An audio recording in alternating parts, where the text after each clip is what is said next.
about something that's really, really important, and that's who we are and where we find our identity. I don't know about you, but when I was younger, I used to look for my identity in all the wrong places. I thought my worth came from my accomplishments, like doing well in school and, all these clubs and activities that I had, right?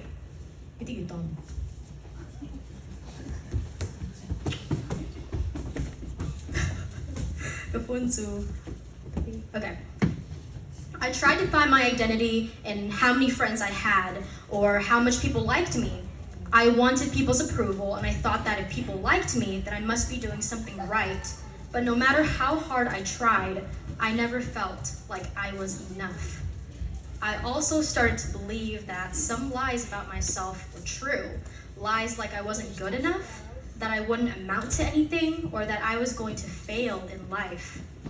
These lies weighed me down, and I started to feel like maybe they were true. But then something changed. This year, I found God.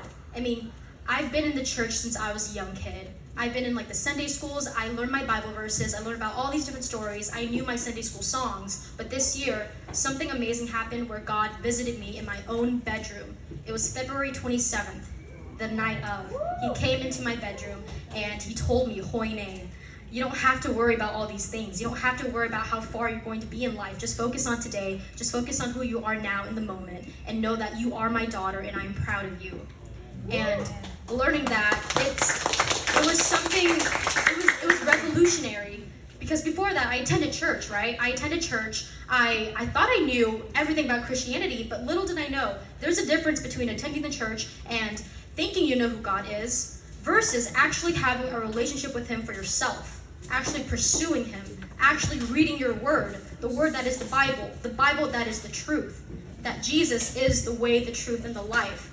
I didn't know that before, I was like, oh yeah, God exists, he's a God, he's up in the sky, he made me, he made you, heaven is real, hell is real, yeah, all right, awesome. And I went ahead and I did all these just simple things. I did all these things in my past that weren't of God, that things that he wouldn't have approved of.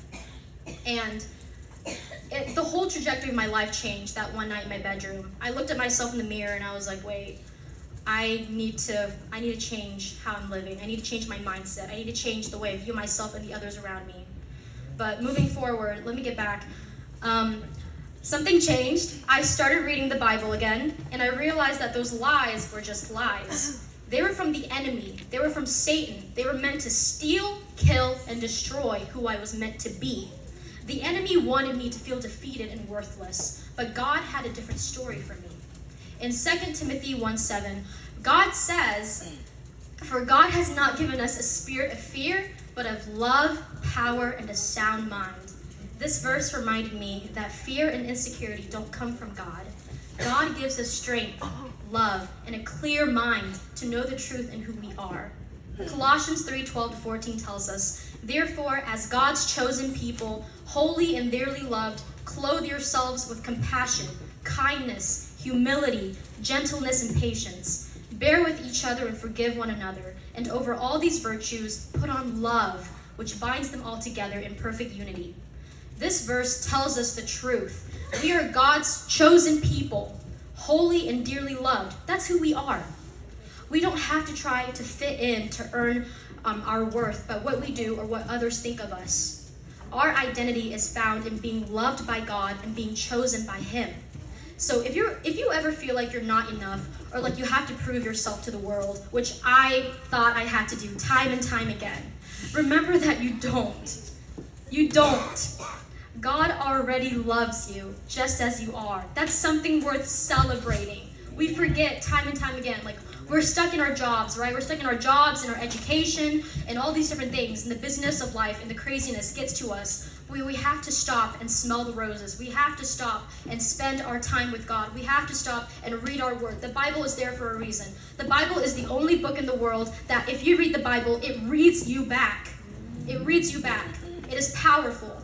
It is the greatest weapon against the enemy. And that is just something powerful that I've learned this year. I really can't explain in words the transformation that I've gone through. You really have to be there to see it yourself. But through words and through my passion and through what I've experienced, just, this fire for God that I have is the only way I can show you just how much He has meant to me in my journey. And yeah, let God's truth be the foundation of who you are. When you know who you are in Him, you can live with confidence, knowing that you are enough because He says you are. Not because you say you are, not because your mom or your dad or your teacher or your pastor says you are, but because God says you are. Always look up into the sky and know that it's God who has sovereign, who has control, who has dominion over your life, okay? That is what I wanted to tell you guys today. It's a special revelation that hit me. And children, I hope you guys took away something from that. Thank you so much, everybody. Appreciate it.